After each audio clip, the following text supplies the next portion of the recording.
Let's start with the puzzle.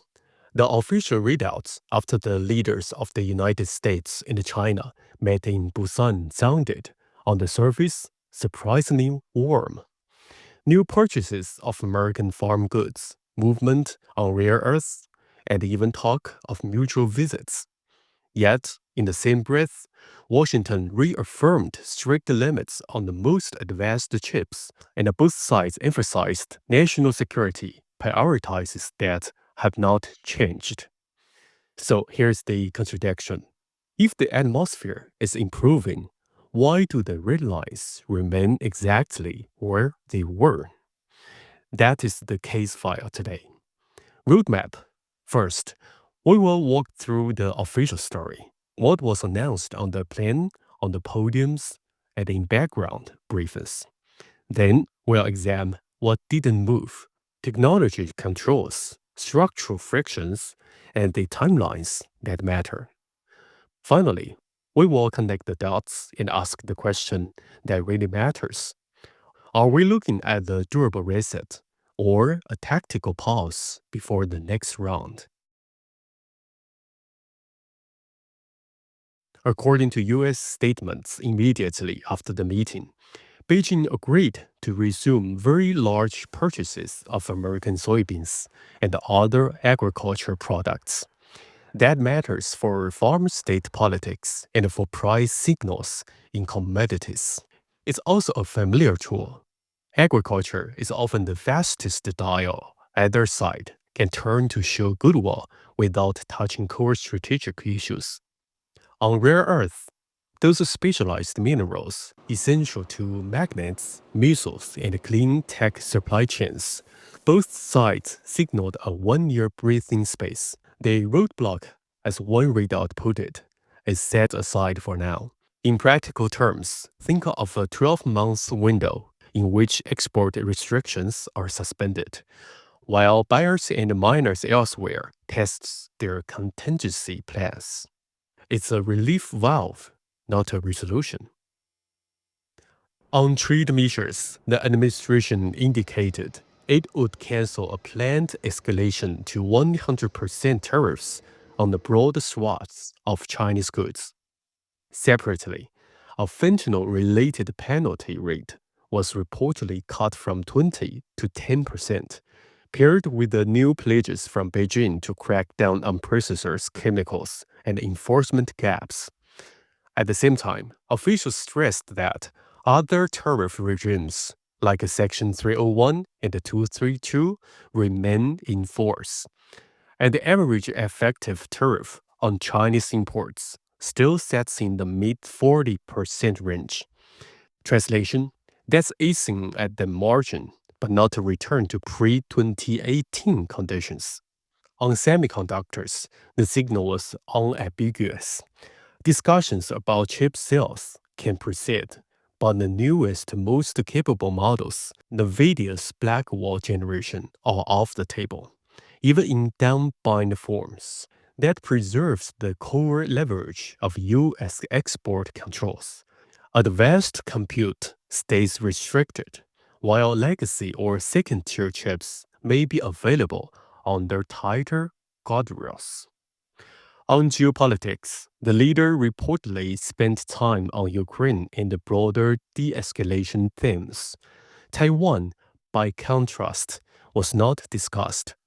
According to the U.S. president's on-the-record comments, that omission is notable.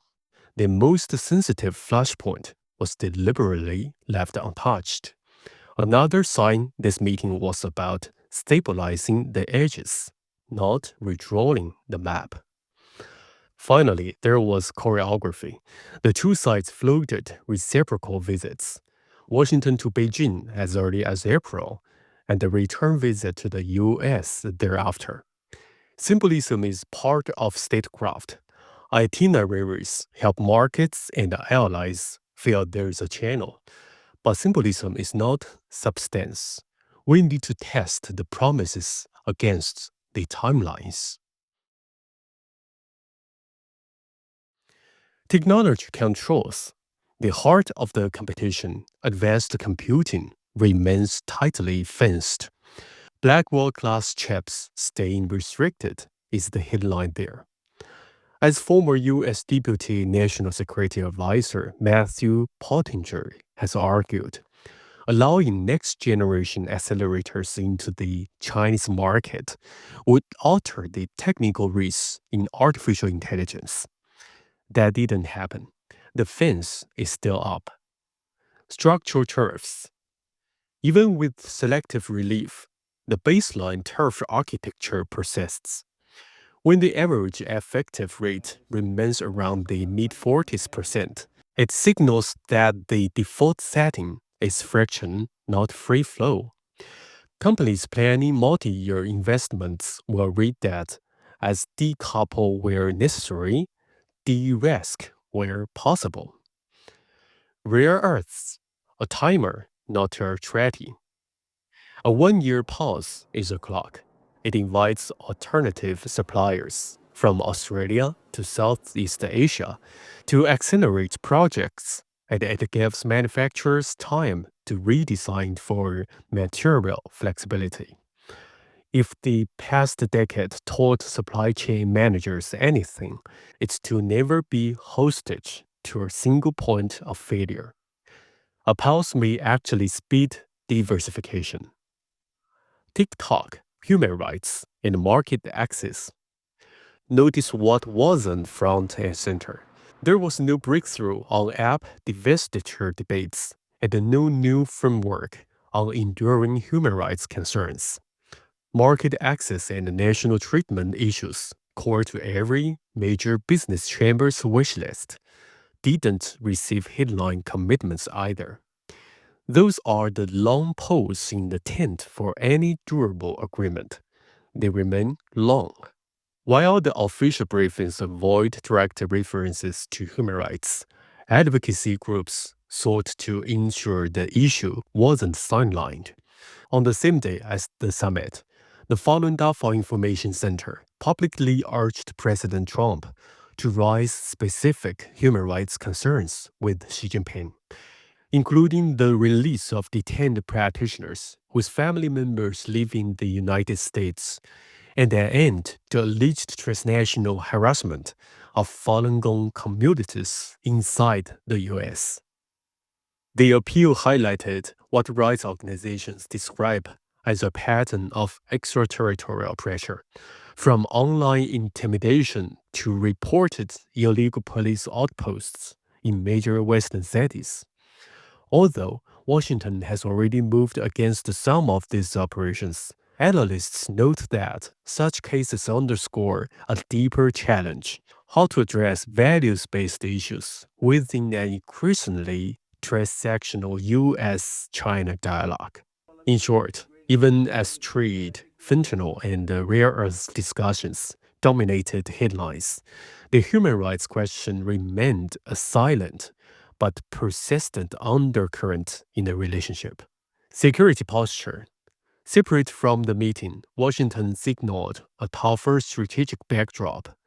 A decision to restart nuclear testing was floated as a response to other countries' activities, even as the stated end goal remains denuclearization. Whether one agrees or not with that logic, the signal is clear. The U.S. intends to retain and demonstrate deterrence while pursuing arms control talks that could eventually include Beijing. The security frame is not loosening. Let's quantify the stakes in practical terms. Agriculture.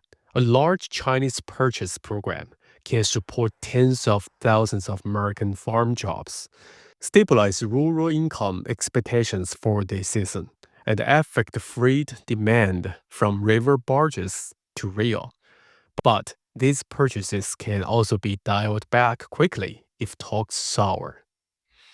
Rare earths, a 1-year reprieve, can keep costs down for electric motors, wind turbines, and the guidance systems. If the pause expires without a longer agreement, the price volatility could return, and with it, investment uncertainty across defense and clean energy. Semiconductors. Keeping state-of-the-art accelerators restricted constrains the speed at which Chinese firms can train frontier-scale AI models. That has downstream effects on everything from autonomous system to biotech. For US firms, it preserves an innovation edge, but also limits near-term sales into massive market. Tariffs. An average tariff near the mid-40% means importers face structurally higher costs or must reroute supply chains through third countries, often with added compliance risk. For consumers, the inflation pass-through is mixed and delayed. For executives, the capital expenditure math changes today. Fentanyl enforcement. If enhanced enforcement reduces the availability of precursor chemicals, the public health outcome could be tangible. Lives saved. The key is verification and sustained action. Without that, price and purity simply adjust. None of these are abstract. They are balance sheet and human impact issues with measurable outcomes over the next 6 to 12 months. Let's connect the dots. Fact number 1. Beijing agreed to immediate, visible concessions with lower strategic cost, AG purchases, and the timed pause on rare earth measures. Fact number 2. Washington maintained the core tech guardrails, explicitly excluding the newest AI chips and keep the underlying tariff scaffolding in place. Fact number 3. The most sensitive security issues, Taiwan and broader military posture, were sidelined or handled outside the economic channel. Fact number 4. Two sides emphasized atmospherics, mutual visits, open lines, while acknowledging that a comprehensive trade deal is not done, only coming soon. When you lay those pieces on the board, what pictures emerges? Routine stability or a carefully managed timeout while each side fortifies supply chains, builds alliances, and keeps leverage for later. Mainstream economic analysts describe the outcome as a de-escalation at the margins. An Asia-Pacific security scholar put it more bluntly. Two sides hang the no-war sign for now, while they test enforcement on fentanyl and look for targeted relief on tariffs. Taiwanese defense commentator argued that a rare earth pause is a classic breathing space move that helps Beijing ease external pressure while also promoting the West to accelerate alternative capacity. Meanwhile, technology policy voices, echoing arguments by former officials like Matthew Pottinger, warned that allowing next-generation accelerators would tilt the AI competition. The Busan signals show that the US is not crossing that line. You don't have to accept the most hawkish or the most dovish rating to see the strategic rhythm here. Easy gifts on soft issues, firm hands on hard tech, and an understanding on both sides that structural competition isn't going away.